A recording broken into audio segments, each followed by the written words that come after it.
Hola, ¿cómo están? Mi nombre es Eduardo Fajardo, kinesiólogo del Hospital Clínico Universidad de Chile, y vamos a empezar la clase de bases de la terapia manual ortopédica. Aquí está mi presentación. Soy docente clínico de pre y posgrado del Hospital Clínico Universidad de Chile. Pertenezco al equipo de traumatología HCUCH. Soy kinesiólogo titulado de la Universidad Andrés Bello. Además, quiropráctico licenciado de la Universidad Central. Tengo diplomados de terapia manual ortopédica, extremidades, columna y tejidos blandos de la Universidad Andrés Bello, y actualmente estoy cursando un MBA en la Facultad de Economía y Negocio de la Universidad de Chile. Bueno, vamos a hablar de las bases de la terapia manual ortopédica. La terapia manual ortopédica es una disciplina de la fisioterapia que se centra en el diagnóstico, tratamiento de trastornos musculoesqueléticos, utilizando técnicas manuales. Los profesionales de la salud que practican la terapia manual ortopédica evalúan, diagnostican y tratan afecciones relacionadas con músculos, articulaciones y tejidos blandos. Las intervenciones incluyen movilizaciones, manipulaciones de articulaciones, estiramientos, ejercicios terapéuticos, educación del paciente. Este enfoque busca mejorar la movilidad, reducir el dolor, para restaurar la función normal, promoviendo así la salud musculoesquelética. Bases de la terapia manual. Acá tenemos varios criterios que son considerados las bases de la terapia manual, ¿ya? Una es la evaluación, el enfoque multimodal, la educación del paciente, investigación continua y colaboración multidisciplinaria. Además, al lado izquierdo agregué tres más, como las consideraciones del dolor y funcionalidad, tratamiento basado en la evidencia y técnicas manuales. Empecemos por la evaluación. Debemos realizar una evaluación exhaustiva del paciente. Esto incluye la recopilación de la historia clínica, pruebas de movimiento, pruebas de función y evaluación manual de las estructuras esqueléticas. También debemos fijarnos que el tratamiento sea basado en la evidencia, ¿ya? La terapia manual ortopédica se basa en la aplicación de técnicas manuales específicas, como manipulaciones articulares, movilizaciones, estiramientos y ejercicios terapéuticos. La elección de estas técnicas debe basarse en la evidencia científica actual y adaptarse a las necesidades individuales de cada paciente. Es por eso también que debe haber un enfoque multimodal. La terapia manual a menudo utiliza como parte de un enfoque multimodal, que puede incluir ejercicios, educación, modificación de actividades y otras intervenciones según sea necesario, ¿ya? Vamos a hablar sobre las consideraciones del dolor y la funcionalidad. Es aquí donde la terapia manual se centra en aliviar el dolor y mejorar la función. Las intervenciones deben adaptarse para abordar las limitaciones específicas del paciente y mejorar su calidad de vida. Hablando de la educación del paciente, también es un pilar fundamental dentro de las bases de la terapia manual, donde debemos proporcionar educación al paciente sobre su condición, así como ejercicios y estrategias de autocuidado.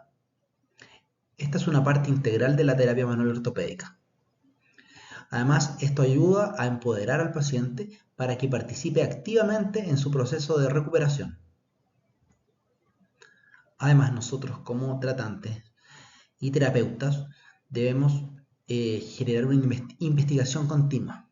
Los profesionales de la terapia manual ortopédica deben mantenerse actualizados con la información más reciente, participar en cursos de educación continua y revisar la literatura científica para permitir aplicar las mejores técnicas basadas en la evidencia. Además, no debemos olvidarnos de la colaboración interdisciplinaria y multidisciplinaria. La colaboración con otros profesionales de la salud, como médicos, fisiatras, traumatólogos y otros especialistas, es esencial para el enfoque integral del tratamiento de los trastornos musculoesqueléticos. Recuerda que es fundamental consultar fuentes actualizadas y específicas de terapia manual, así como conseguir pautas y regulaciones de las prácticas de tu área. Además, siempre es recomendable trabajar en estrecha colaboración con otros profesionales de la salud para garantizar un enfoque completo y coordinado del tratamiento. Ahora hablaremos de las técnicas manuales específicas, donde aplicaremos técnicas manuales como manipulaciones o movilizaciones articulares, estiramientos, técnicas de tejidos blandos, para abordar las disfunciones durante la evaluación y el tratamiento. Ahora veremos algunas técnicas específicas ocupadas por los terapeutas manuales alrededor de todo el mundo. Como ven, son al menos 9 las técnicas más usadas, resaltando las primeras dos, teniendo la manipulación articular y la movilización articular. La manipulación articular está más orientada a buscar la cavitación o el sonido articular, donde tenemos una manipulación a gran velocidad y a baja amplitud, relacionada directamente con los quiroprácticos y osteópatas de todo el mundo. Y las movilizaciones articulares son movilizaciones lentas, pero de gran amplitud, relacionadas más con los terapeutas manuales. Es importante saber la diferencia de estas dos técnicas de terapia manual.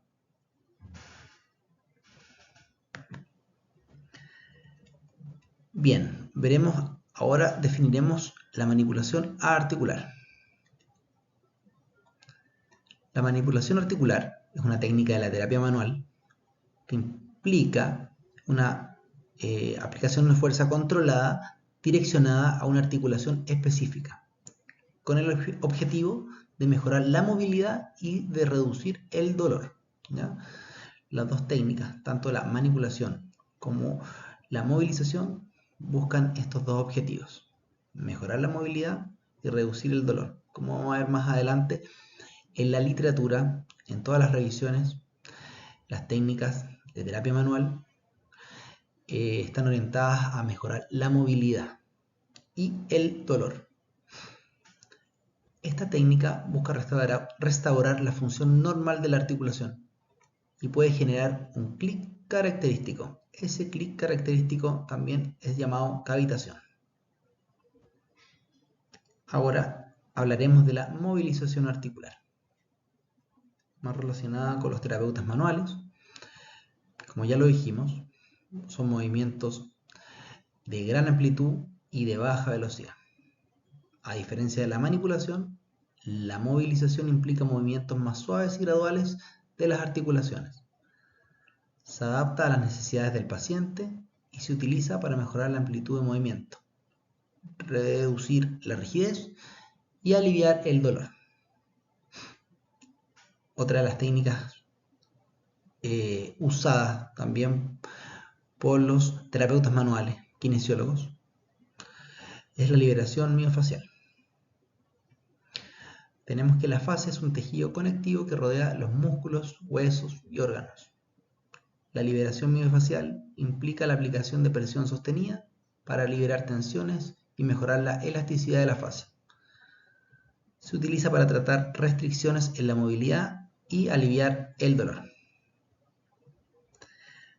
Tenemos técnicas de estiramiento que incluyen estiramientos específicos dirigidos a mejorar la flexibilidad y la función muscular. Los kinesiólogos podemos usar técnicas de estiramiento pasivo, activo o asistido para abordar contracturas y mejorar la longitud muscular. También muy importante son las técnicas neuromusculares. Estas técnicas se centran en la interacción entre el sistema nervioso y los músculos. Incluyen el estiramiento neuromuscular facilitado, FNP, y técnicas de inhibición recíproca para mejorar la coordinación y la función neuromuscular. Muy importante también. También tenemos la terapia de trigger point o punto gatillo. Esta se relaciona mucho con la liberación miofacial, donde son áreas hiperirritables en los músculos, donde hay una avanza tensa, presosensible, que puede causar dolor referido. La terapia de punto gatillo implica la aplicación de presión en estos puntos para aliviar la tensión muscular y reducir el dolor. La literatura nos muestra que la presión sostenida debe mantenerse por lo menos entre 60 y 90 segundos o hasta que la sintomatología baje. También están los ejercicios terapéuticos, muy conocidos por nosotros los kinesiólogos. Aunque no son técnicas manuales en sí mismos, los ejercicios terapéuticos son una parte integral de la terapia manual ortopédica. Los kinesiólogos diseñan programas de ejercicios específicos para mejorar la fuerza, flexibilidad y la estabilidad, contribuyendo así a la rehabilitación y prevención de las lesiones. También dentro de esta lista están algunas técnicas de distracción y tracción espinal. Tracción de la columna vertebral. Esta tracción espinal implica la aplicación de fuerzas suaves para separar las vértebras y aliviar la presión sobre los discos intervertebrales, mejorando la nutrición de estos. Se utiliza también para reducir el dolor asociado con problemas de columna, discopatía, también para mejorar la movilidad. Vamos a hablar también de la terapia manual segmentaria. Esta terapia manual se centra en áreas específicas de la columna vertebral y las articulaciones periféricas. Los kinesiólogos utilizan técnicas de evaluación y tratamientos específicos para abordar disfunciones en segmentos específicos del cuerpo. Importante y fundamental que estas técnicas sean aplicadas por profesionales debidamente capacitados en terapia manual ortopédica. Además, el enfoque terapéutico debe adaptarse a las necesidades individuales de cada paciente, después de una evaluación completa y exhaustiva. La manipulación y movilización, que son parte de las técnicas específicas, una de las más importantes dentro de la terapia manual, son una de las más usadas.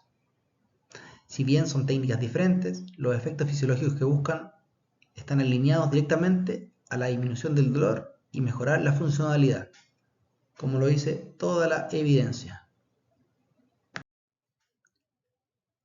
En esta diapositiva vemos la diferencia entre movilización y manipulación. La movilización es una técnica de terapia manual que implica la aplicación de fuerza manual, pero a una velocidad más lenta, a través de una gama más extensa de movimiento en comparación con la manipulación. ¿Qué características claves tiene la movilización? Movimiento lento y controlado, se lleva a cabo dentro de un rango más amplio de movimiento y no suele producir una cavitación audible o un clic. Manipulación. La manipulación es una técnica de terapia manual que implica la aplicación de una fuerza controlada, de alta velocidad, de baja amplitud o de corta amplitud en una articulación específica, generalmente con el objetivo de mejorar la movilidad articular y reducir la restricción. Ambas apuntan a lo mismo, pero tienen características distintas. El movimiento de alta velocidad y corta amplitud a menudo se asocia con un clic o chasquido, que también es llamado cavitación, donde hay una liberación de gas dentro de la articulación, donde la articulación se vuelve menos negativa. Puede aplicarse en el límite de la amplitud de movimiento. Bueno, ¿qué efectos fisiológicos generan la terapia manual? Dentro de los efectos fisiológicos de la terapia manual está mejorar la elasticidad de los tejidos blandos, al reducir la resistencia al movimiento y facilita una mayor amplitud articular, ¿ya? Además, mejora la propriocepción al estimular los receptores sensoriales. Estos son llamados proprioceptores, lo que mejora la conciencia espacial y contribuye a la estabilidad articular. Mejora la capacidad de las articulaciones para deslizarse, reduce la fricción y facilita el movimiento sin restricciones. Eso porque genera un cambio en la viscosidad del líquido sinovial. También contribuye a restaurar rangos de movimientos normales al reducir la resistencia capsular. Reduce la tensión muscular excesiva, permitiendo un movimiento más libre y mejorando la coordinación neuromuscular. Eso lo genera a través de la reducción de la hipertonía muscular. Cuando tenemos alguna lesión o si tenemos dolor, hay aumento de tensión y se genera una hipertonía muscular. Entonces la terapia manual disminuye esa hipertonía, disminuye la tensión del músculo y permite una mejor movilidad de las estructuras, ya sea óseas o nerviosas, como mejorar la neurodinámica o la excursión artrokinemática del hombro, por ejemplo. Proporciona alivio al modular la percepción del dolor a nivel central y periférico, esto a través de algunas técnicas de oscilación y de distracción también. Y también mejora la nutrición de los tejidos al facilitar la eliminación de productos metabólicos que contribuyen a la reparación tisular.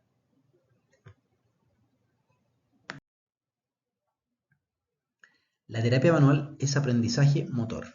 ¿Qué quiere decir esto? Bueno, el aprendizaje motor es un complejo set de procesos internos que incluye la adquisición y la permanente retención de habilidades de movimiento a través de la práctica, mejorando el performance motor a través de la adquisición de las habilidades para desempeñarse con destreza, y el aprendizaje motor a través de la adquisición y retención de las habilidades motoras.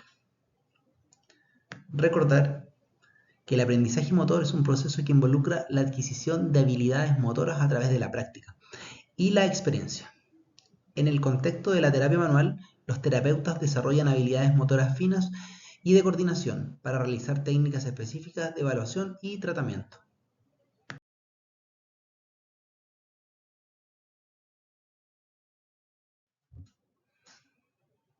Ahora bien, ¿qué nos dice la evidencia sobre la terapia manual ortopédica? En esta diapositiva vamos a ver una revisión de la evidencia sobre terapia manual ortopédica en extremidad superior. Acá vemos una guía práctica clínica australiana sobre el síndrome del manguito rotador, ¿ya? Donde muestra una revisión sistemática que incluye la combinación entre terapia manual y el resultado de la prescripción de ejercicio para disminuir el dolor y aumentar la funcionalidad en personas con síndrome del manguito rotador, ¿ya? Pero ¿qué es una guía práctica clínica? ¿Ya? Estos son documentos que resumen y traducen la evidencia científica actual en recomendaciones prácticas para la atención clínica. Estas guías suelen ser desarrolladas por expertos en el campo y están basadas en la mejor evidencia posible. En el caso del síndrome del manguito rotador, estas guías podrían abordar aspectos relacionados con la evaluación, el diagnóstico y la estrategia de tratamiento, incluida en la rehabilitación. De alguna forma, podrían influir en la rehabilitación del síndrome del manguito rotador, porque nos entregarían, o nos entregan, mejor dicho, una evaluación estandarizada. Las guías pueden proporcionar criterios estandarizados para la evaluación clínica y diagnóstico del síndrome del manguito rotador. Esto ayuda a los profesionales de la salud a realizar evaluaciones precisas y consistentes. También nos entrega recomendaciones de tratamiento basado en la evidencia. Las guías clínicas suelen incluir recomendaciones específicas para tratamiento basado en la evidencia científica actual. Esto puede abarcar opciones de manejo conservador, como la fisioterapia, el ejercicio terapéutico y otras intervenciones. También estas guías nos pueden entregar la secuencia de rehabilitación. Pueden proporcionarnos una secuencia estructurada para la rehabilitación, indicando cuándo y cómo introducir diferentes modalidades de tratamiento a lo largo del proceso de recuperación. También nos pueden apoyar en entregarnos estrategias de ejercicio específico. Estas guías incluyen programas de ejercicios específicos diseñados para fortalecer el manguito rotador y los músculos circundantes. Estos programas suelen estar respaldados por la evidencia y se adaptan a las diferentes etapas de la rehabilitación. Eso es muy importante. Además, estas guías incluyen algunas consideraciones individuales, dependiendo del paciente, dependiendo de la etapa de rehabilitación en la cual se encuentre. A menudo estas guías reconocen la importancia de abordar las necesidades individuales del paciente. Nos pueden entregar recomendaciones sobre cómo personalizar la rehabilitación en función de algunos factores, como la edad, el nivel de actividad, la gravedad de la lesión. Y incluso estas guías nos pueden ayudar con la educación del paciente, al incluir información educativa para ellos, ayudándolos a comprender su condición y el proceso de rehabilitación. Muy importante para nosotros los clínicos. Es muy importante y es un pilar fundamental dentro de la rehabilitación, la educación del paciente. El paciente, al entender qué es lo que tiene y cómo nosotros podemos ayudarlo, qué vamos a realizar, tenemos la mitad de la terapia ganada. Esta educación puede incluir instrucciones sobre el autocuidado y la participación activa en su recuperación. Además, es importante tener en cuenta que las guías prácticas clínicas se actualizan periódicamente para reflejar los avances en la investigación y la práctica clínica. Como son basadas en la evidencia, están constantemente saliendo nuevos estudios y nuevos papers, modificando algunas técnicas y generando metodologías distintas. Por lo tanto, siempre es recomendable revisar las fuentes más recientes para obtener información actualizada sobre el manejo del síndrome del manguito rotador. En esta diapositiva podemos ver más evidencia sobre la terapia manual ortopédica en extremidad superior. Tenemos otra guía práctica clínica sobre el dolor lateral de codo. En esta revisión, en esta guía, los clínicos muestran que las técnicas de manipulación y movilización de la articulación del codo reduce el dolor y elimina el dolor de agarre, muy importante, ya sea evaluando y llevando la cabeza del radio hacia anterior, mejorando la pronación, o llevándola a posterior, mejorando la supinación. ¿Ya? El grado de evidencia es B, que quiere decir moderado.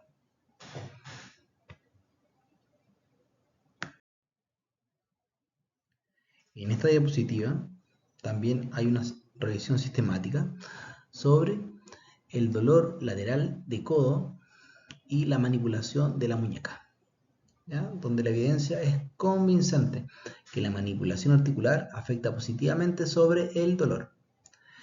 Este estudio, el tratamiento fue por alrededor de 3 semanas, entre 3 y 4 semanas.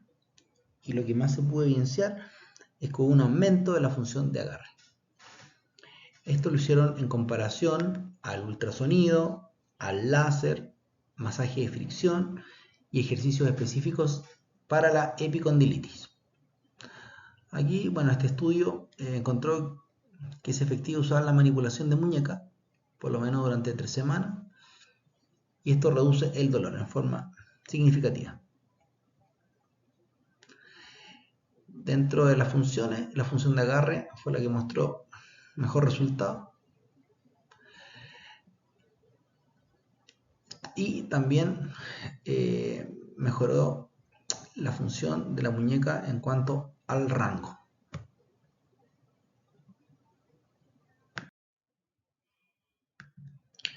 En esta revisión podemos ver el costo-efectividad de la terapia manual para el síndrome del túnel del carpo versus el tratamiento quirúrgico. Si bien la terapia manual fue significativamente menos costosa en comparación al tratamiento quirúrgico por al menos 2.500 euros, teniendo un aumento de tratamiento en el grupo quirúrgico y ausentismo laboral mayor. Vamos a ir desglosando algunos factores. Esta evaluación de la relación costo-efectividad implica considerar tanto los costos directos como los resultados clínicos. Costos directos de la terapia manual. ¿Ya? Estos incluyen los honorarios de los profesionales de la salud, el equipo de terapia manual, las sesiones de tratamiento y cualquier equipo o suministro necesario. Además, la terapia manual puede requerir varias sesiones para obtener resultados significativos. Ahora, ¿cuáles son los costos directos de la cirugía? Son los costos asociados con la intervención quirúrgica, el tiempo de hospitalización que no es menor, los honorarios del cirujano, otros gastos médicos como los distintos profesionales de la salud que evalúan o te evalúan cuando uno está hospitalizado, todo eso relacionado con la cirugía. Pero además hay costos indirectos. Estos costos pueden incluir o estar relacionados con el tiempo perdido en el trabajo, como se mencionaba en el paper, el ausentismo laboral, ¿ya? Que se demostró que era mayor en pacientes quirúrgicos que no quirúrgicos. La rehabilitación postoperatoria y cualquier tratamiento o medicación adicional necesaria.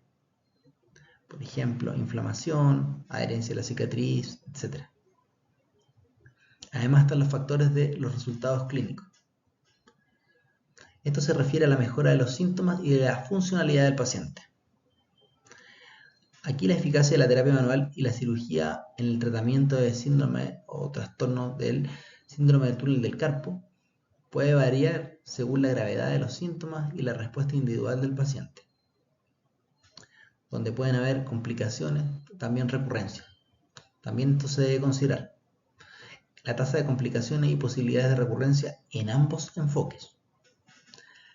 La resolución quirúrgica puede tener riesgos también asociados, mientras que la terapia manual puede requerir un manejo continuo, ¿ya? También dentro de los factores es muy importante la calidad de vida del paciente. La mejora de la calidad de vida del paciente es un factor súper importante. La capacidad para realizar actividades diarias, donde hay una reducción de los síntomas, debe ser considerada al evaluar la efectividad de cada enfoque. Y, importantísimo, que no se nos debe olvidar, las preferencias del paciente. Si bien el paciente debe estar informado de qué decisión tomar, siempre va a sopesar las preferencias individuales. Algunos pacientes pueden preferir la terapia manual antes de recurrir a la cirugía. Lo que se debiera hacer, darle tiempo al tratamiento conservador para que haga efecto. Y no hablo solamente de 5 o 10 sesiones. Por lo menos estamos hablando de ciclos de 20 o 30 sesiones de terapia manual. Mientras que otro tipo de pacientes puede optar por la intervención quirúrgica, donde supuestamente hay una resolución más rápida. Por esto, la evidencia actual incluye estudios de costo-efectividad específicos para la terapia manual versus la cirugía, y estas pueden variar.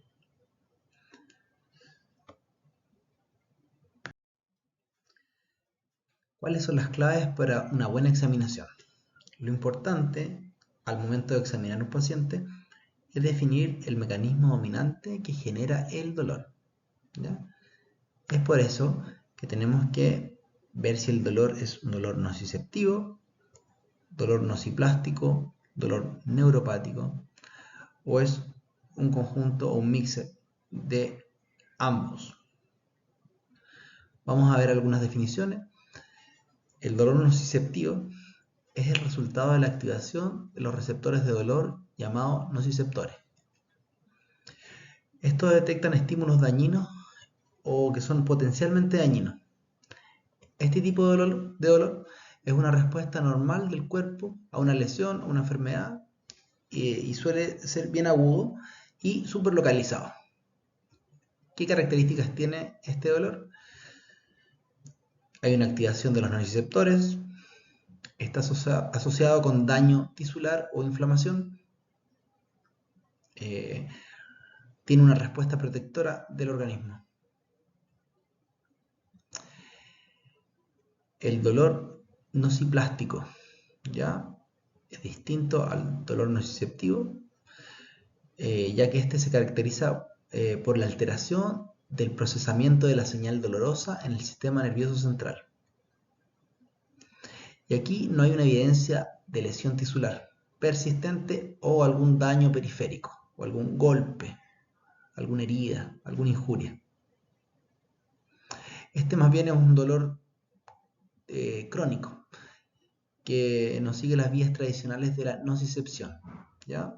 También tiene ciertas características, como hay un cambio en la percepción del dolor, tan menos relacionado con el daño tisular evidente, y hay un proceso de sensibilización central.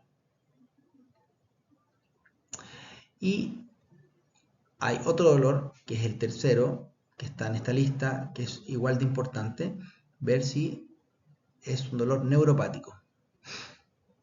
La definición de dolor neuropático, independiente de que ustedes van a tener un módulo de dolor específico, estamos haciendo un pequeño resumen sobre el tipo de dolor que puede tener el paciente, ¿ya?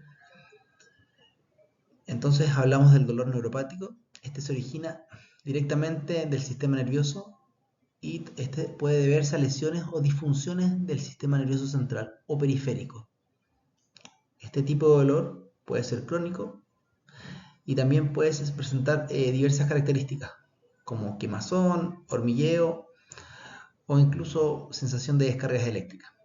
También tiene características importantes, que es originado en el sistema nervioso, está asociado con un daño o disfunción nerviosa y hay sensaciones anormales como hormigueo y ardor.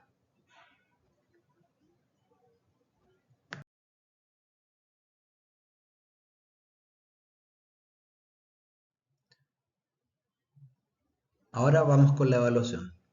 Vamos a ver los movimientos fisiológicos activos. ¿Cuál es el propósito? Es identificar los signos concordantes. ¿Qué quiere decir eso?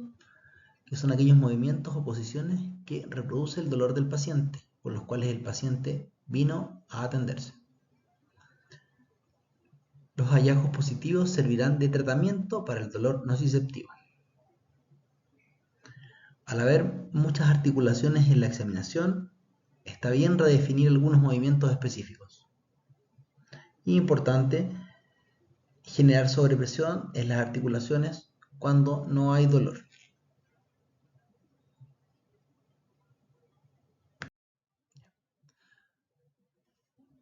¿Cómo es la aplicación de los movimientos activos? Primero, debo permitir el movimiento activo.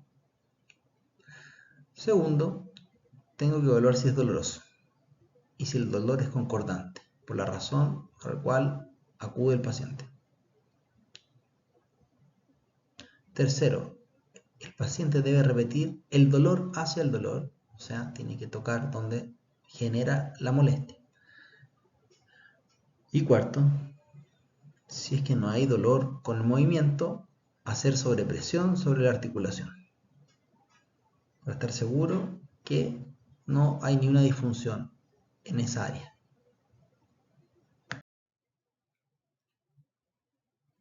Bueno, ahora vamos a ver la evaluación activa de hombro, codo, muñeca y mano. Vamos a hacer un approach global sobre estos movimientos activos. Vamos a primero empezar con una abducción bilateral de hombro, codo extendido, muñeca neutra, flexión bilateral de hombros, con los codos extendidos, muñeca neutra, agarre de manos por detrás del cuerpo para ver las rotaciones internas y externas, codos en extensión y flexión con muñecas en flexión y extensión, muñecas con desviación ulnar y radial, codos a 90 grados, pronación y supinación. También es importante preguntar por la mano lesionada y cómo está el movimiento asociado de los dedos. Eso lo vamos a ver a continuación en el siguiente video. La idea es que tienes que repetir todos los movimientos que yo voy a realizar, ¿ya? Vamos con la flexión, arriba, muy bien, abducción, bien, acá, eso es, la otra mano, muy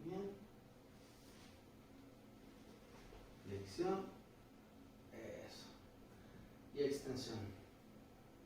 Perfecto, y aquí podemos hacer sobrepresión si hay algún signo concordante de dolor. Al igual que en la flexión, si genera molestia, podemos hacer una sobrepresión para confirmar ese signo. Arriba, abajo, perfecto, hacia el centro, afuera, flexión y extensión. Eso. Bien. Ahora veremos los movimientos fisiológicos pasivos. ¿Ya? El propósito de estos movimientos es identificar también los signos concordantes, al igual que la evaluación de los movimientos activos. Evaluar los signos concordantes con el movimiento y posición que reproducen los síntomas. Ver los hallazgos positivos, y estos pueden ser usados como tratamiento.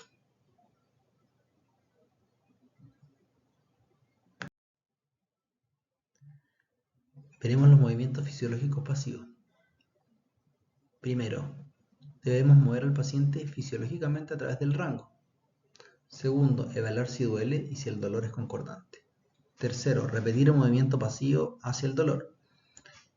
Cuarto, modificar presión, velocidad e incluso el ángulo para ver si el dolor cambia o desaparece. En el video de a continuación podemos ver algunas técnicas pasivas, movilizaciones pasivas de flexión de hombro, abducción del hombro, rotación interna externa, aducción horizontal del hombro, extensión y flexión de codo, pronación y supinación, flexión y extensión de la muñeca, desviación ulnar y radial de la muñeca. Este es el approach global de movimiento pasivo en la extremidad superior. Vamos a empezar con elevación, flexión de hombro, de llegar a la sensación final o en fin. Después la abducción. La vamos a exigir un poco al final. Perfecto. Ahora vamos con la rotación externa. Fijo el hombro en posición umbilictal. Rotación externa de hombro. Hasta sentir la sensación final. Rotación externa. Rotación interna. Fijo el codo y llevo hacia una rotación interna. Siempre obviamente preguntándole a la paciente cómo siente la tomada o si duele o no duele. ¿Todo bien? Todo bien. Perfecto. Una abducción horizontal, fijando por delante de la escápula y llevando el codo y brazo sobre el paciente. Y ver si alguno de estos movimientos reproduce los signos. Ahora, vamos a ver la extensión. Fijo por debajo del codo y llevo hacia la extensión. Todos estos son movimientos pasivos.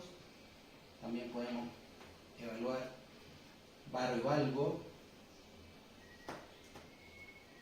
en la misma posición. Flexión de codo.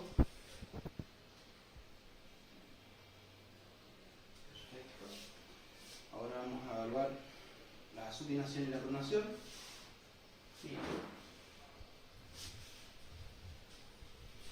Y genero una supinación y una pronación hacia el otro lado.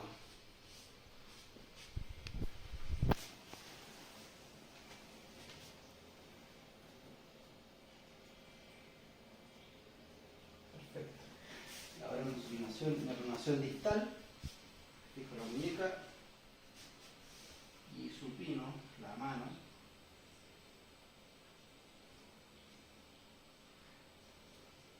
y la pronación lo mismo. Y veo si algún signo es concordante con el dolor por el cual acude el paciente. Listo. Ahora veremos algunos movimientos accesorios del hombro. En supino es importante determinar que la movilización que veremos a continuación sirve como evaluación y tratamiento, dependiendo de la técnica.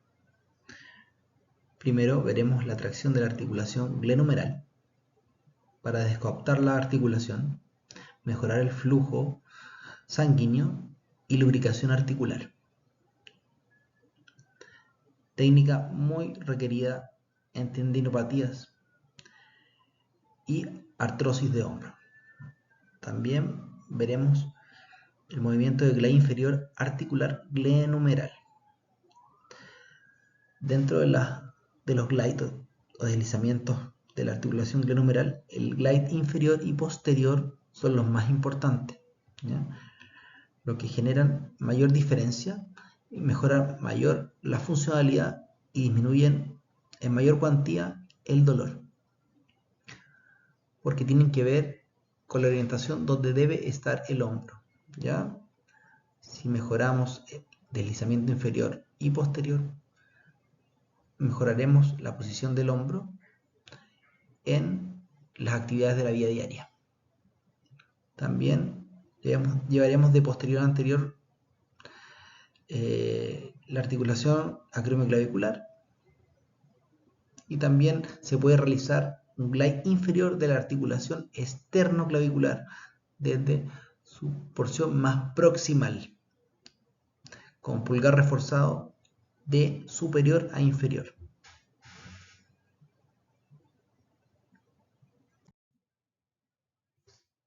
También veremos los movimientos accesorios del codo. Esto lo podemos ver en supino, ¿ya?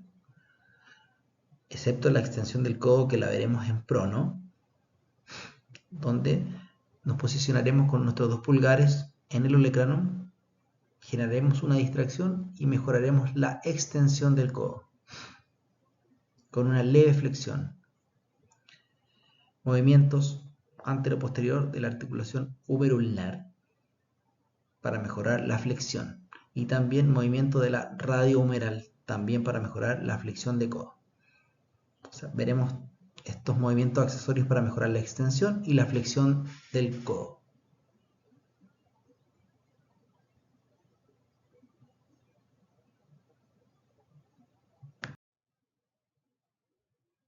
También podemos ver los movimientos accesorios de la muñeca y de la mano. Llevaremos de posterior a anterior sobre la articulación radioulnar para promover la supinación, de anterior a posterior sobre la articulación radioulnar, que promueve la pronación, posterior anterior sobre la muñeca, antero posterior sobre la muñeca, glide radial y ulnar sobre la muñeca. Y también técnicas de tracción de la muñeca que mejoran la lubricación articular y descompresión de las estructuras del carpo. Eso lo veremos a continuación en el siguiente video.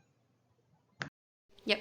Ya, bueno, ahora vamos a ver unos movimientos pasivos accesorios del miembro superior. Ya, vamos a empezar con el hombro. Vamos a empezar con una tracción glenohumeral. Voy a dar la espalda de la cámara. Flexión de codo 90. Contacto mi codo con el de ella para estabilizar. Y tracciono con pronación y genero una tracción del hombro. Siempre manteniendo la buena posición del kinesiólogo. Eso, ahí es. Esa es la primera técnica de tracción glenohumeral.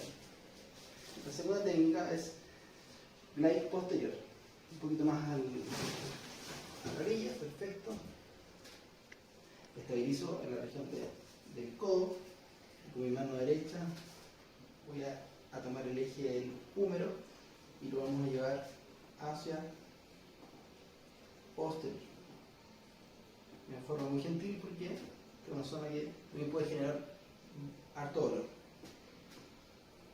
Entonces estamos mejorando la movilización hacia posterior, ¿ya?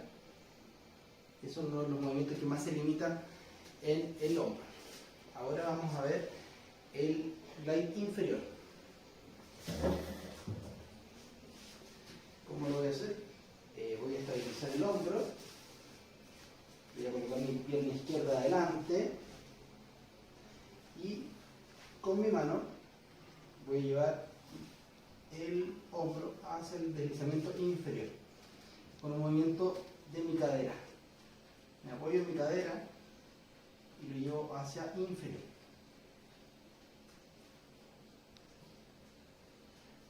Entonces ahí estaríamos viendo los dos movimientos más limitados que tiene el hombro, hacia posterior y hacia inferior. ¿Ya? Ahora vamos a hacer una abducción horizontal con una fijación en la zona lateral de la escápula. Y vamos a preguntar al paciente si se reproducen sus síntomas. ¿Ya? O sus síntomas son concordantes con lo que él evidenciaba. Perfecto. ¿Genera dolor? ¿No?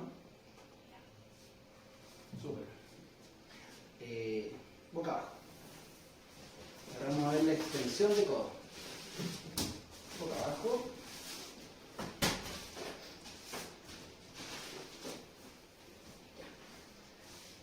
Entonces tenemos que tener el brazo con una leve flexión y mis dos pulgares van a contactar el codo en la zona del olecrano. Generamos una leve distracción y mejoramos la extensión o llevamos a la extensión. Siempre preguntándole al paciente si refiere a algún tipo de síntoma. Perfecto. Boca arriba, supino. Vamos a hacer un verso derecho ahora. Vamos a trabajar la flexión.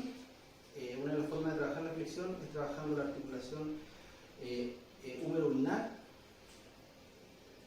contactando mi pulgar en la región ulnar del brazo proximal, llevando a una leve distracción y flexión del codo. Eso genera un movimiento que ayuda a la flexión del codo. Y también lo podemos hacer sobre la cabeza del radio, también con pulgar reforzado, generando una leve distracción y una flexión, llevando de anterior a posterior.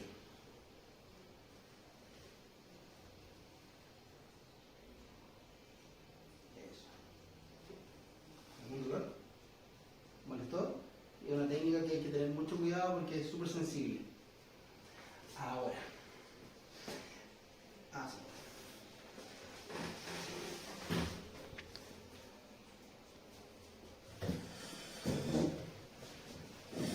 Vamos a ver una movilización desde medial a lateral o anterior a posterior de la cabeza del radio. ¿Ya? Lo mismo, ubicamos la cabeza del radio, pulgar reforzado y la llevamos hacia el lateral, de medial a lateral. Hay que ser súper gentil con esta técnica porque genera un poco de molestia. ¿Todo bien? Perfecto. Con esta movilización mejoramos la supinación del codo. Y ahora me pondré por el lado de acá y haremos lo contrario. Llevaremos la cabeza del radio hacia medial o de posterior a anterior. También hay que ser muy gentil con la presión. Eso. Y en esta maniobra podemos mejorar la pronación del codo cuando está limitada. Ahora vamos a pasar a la flexión y extensión de la muñeca. Por favor, gírate un poquito. Eso. Muy bien. Generamos una leve tensión para quitar la tensión del tejido, distracción y llevamos hacia anterior.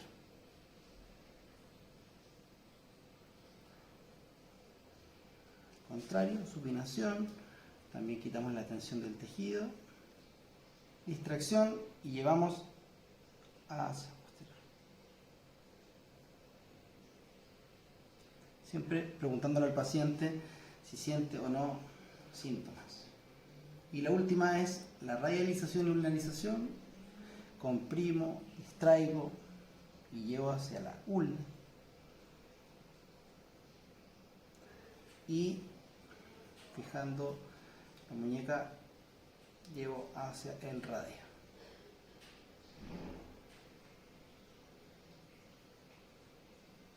Perfecto, esas son. Ahora hablaremos de la neurodinámica. ¿Qué es la neurodinámica? Aquí incluye una definición. Se basa en la comprensión de la anatomía y de la fisiología del sistema nervioso periférico. Este enfoque reconoce la relación entre los trastornos neuromusculares y la función del sistema nervioso, especialmente en lo que respecta a la movilidad neural. La movilización neurodinámica implica técnicas específicas diseñadas para mejorar la movilidad de los nervios periféricos y reducir las restricciones que pueden contribuir a síntomas como dolor, entumecimiento y debilidad en los distintos sitios de atrapamiento anatómico. Veamos algo de historia de la neurodinámica. Comenzó en el año 1800, ya en Francia e Inglaterra, para el tratamiento del nervio ciático y plexo braquial, donde empezaron a realizar las primeras técnicas básicas de tensión neural. Siria, el padre de la ortopedia, ya hablaba de dolor dural. Phalem, en los 70, describe el síndrome del túnel carpiano. Bright habla de la biomecánica del sistema nervioso. Maitland habla del SLAM test. Elberry habla sobre el test de tensión en el miembro superior. Y Butler sobre la neurodinámica. El primero que incluye el concepto de neurodinámica.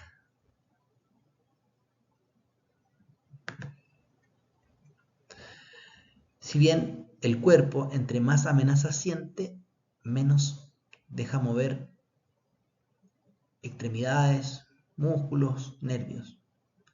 Si bien entre más relajado está, menos tensión tendrá tu cuerpo. Incluso es más, hay estudios que indican que realizando una muy buena educación al paciente, estos bajan los niveles de ansiedad e incrementan la tolerancia al movimiento, lo que es fundamental para la rehabilitación y genera cambios neurológicos.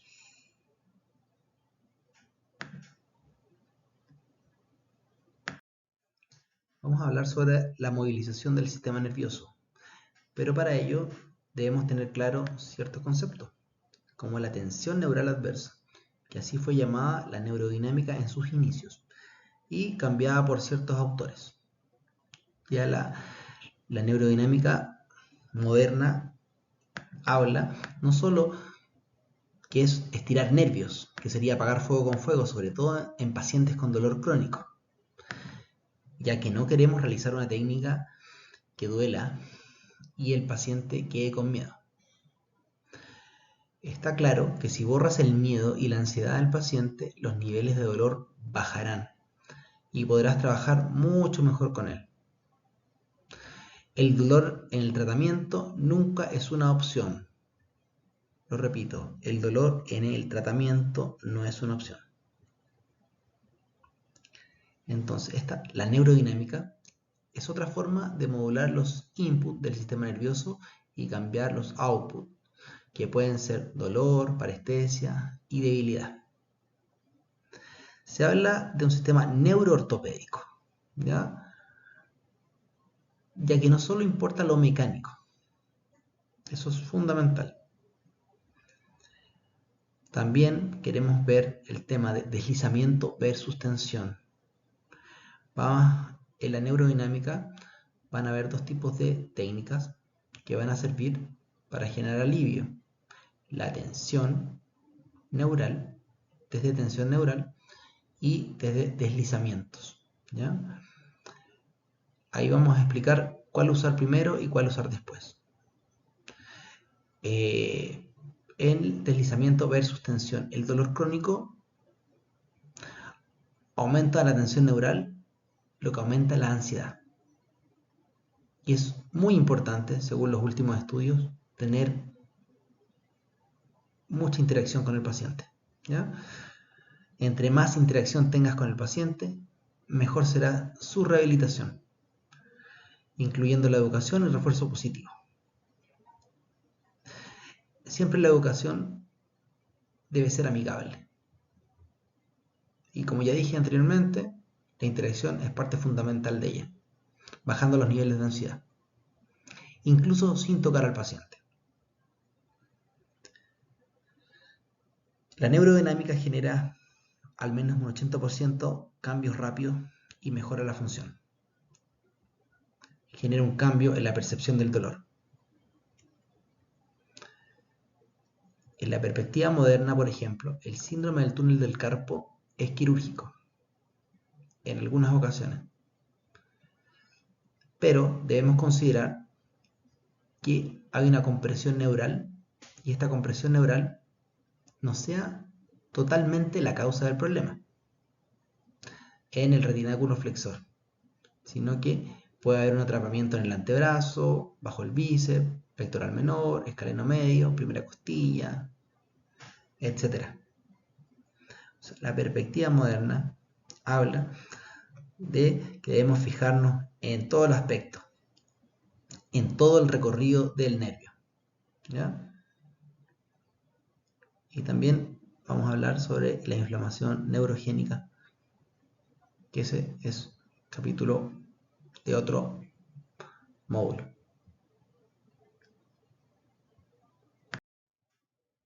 Según la literatura, los principales síntomas con los cuales llega el paciente son dolor, parestesia, sensación de quemadura, entumecimiento.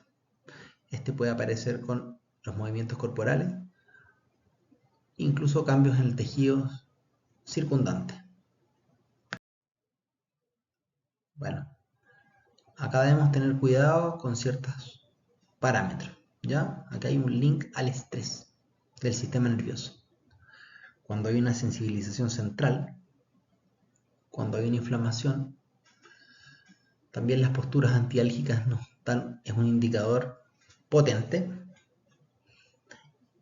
Y tensión aumentada, sensación de electricidad en los brazos. ¿Cuáles son los efectos fisiológicos de la neurodinámica? Bueno, con las técnicas de neurodinámica, ya sea de deslizamiento o de tensión neural, mejoramos la vascularización del sistema nervioso y estructuras cercanas. Mejora del flujo axoplásmico a nivel neural. Mejora de las propiedades mecánicas del sistema nervioso. Disminuye la sensibilidad del sistema nervioso central.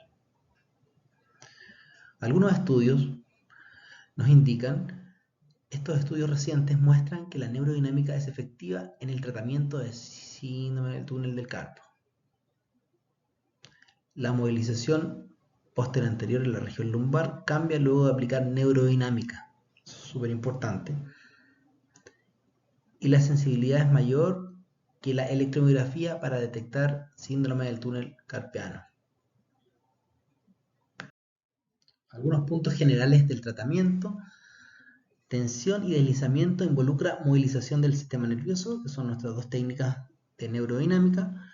Esto siempre tiene que ser basado en un razonamiento clínico, atención de las señales y síntomas, no realizar test de provocación si está sensibilizado, o sea, no realizar test de tensión neural, sino que podemos hacer movilizaciones o oscilaciones durante 30 segundos, siempre empezar con oscilaciones.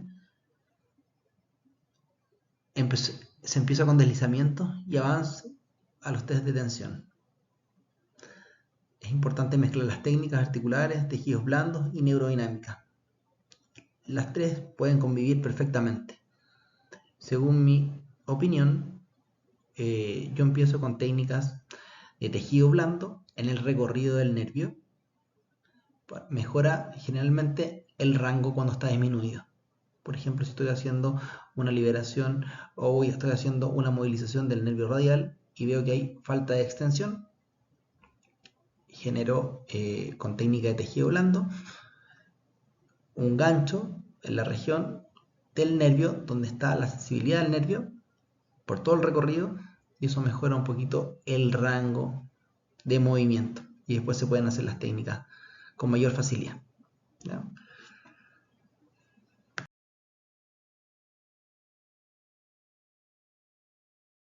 Vamos a ver la neurodinámica del nervio mediano.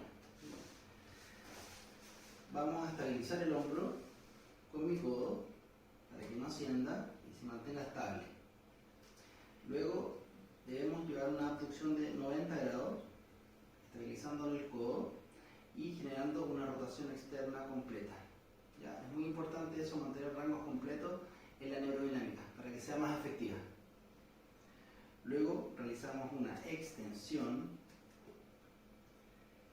y en este caso yo puedo soltar la estabilización del hombro generando una tracción y mejorando la supinación de la técnica y realizando una extensión final. Y ahí obviamente preguntándole al paciente cómo se siente, ¿vale? Molesta un poco. Entonces vamos a hacer deslizamiento, ¿ya?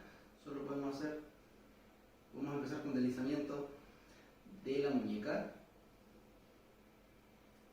Dejamos fija la muñeca y rotamos, mejoramos la supinación. Lo podemos hacer con la flexión de codo. También podemos hacer un poco de distracción.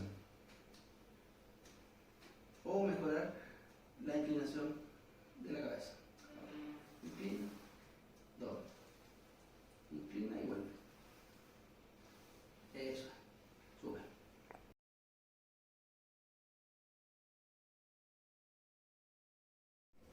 Ahora vamos a ver la técnica neurodinámica del nervio radial. ¿Ya? Vamos a estabilizar el hombro. Le pedimos al paciente que se coloque un poquito más hacia afuera. Eso, súper bien. Estabilizamos con la rodilla. Estabilizamos con el codo. Abducción de 90 grados. Rotación interna esta vez. Hasta que tolere el paciente. Ahí. ¿Sí? Listo. Generamos una extensión del codo. Soltamos acá. Traccionamos. Y mejoramos la pronación. Y al final, flexión. Entonces, ¿cómo está? Bien. ¿Molesta? No. No, perfecto. Y en esta posición también podemos hacer deslizamiento. Mejorando la flexión extensión de la muñeca, mejorando la pronación o la flexión del codo. También se pueden hacer tracciones o oscilaciones del hombro en esta misma posición. Eso.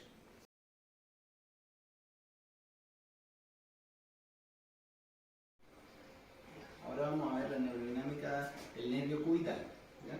Esta es la única técnica donde hay una verdadera depresión del hombro. Un poquito más cerca mío. Eso, bien. Entonces hay una depresión del hombro, hay una abducción de 90, una rotación externa de 90 grados, una supinación y una flexión del codo. ¿Ninguna molestia? ¿No? Súper bien. Podemos soltar y generar un poquito de flexo-extensión, deslizamiento del nervio cubital a través de la flexo-extensión de la muñeca, pronación o flexión y extensión del codo. Incluso abducción, manteniendo la misma posición, o inclinaciones de la cabeza. Hacia allá, hacia allá. Perfecto. Súper.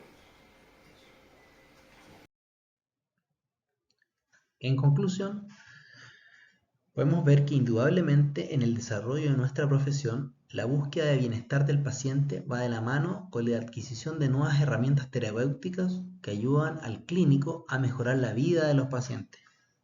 Actualmente se dan las condiciones para que los profesionales de la salud tengan a mano la mejor evidencia posible para el mejor desempeño de sus funciones laborales, siempre pensando en la maximización de los beneficios al paciente. En esta presentación pudimos reafirmar que la terapia manual ortopédica basada en la evidencia es fundamental en la toma de decisiones y es un pilar dentro de la rehabilitación de los pacientes. La neuroortopedia es la base clínica para una buena evaluación y tratamiento del sistema nervioso a través de la neurodinámica, ayudando a mejorar no solo lo mecánico, sino también el aprendizaje motor.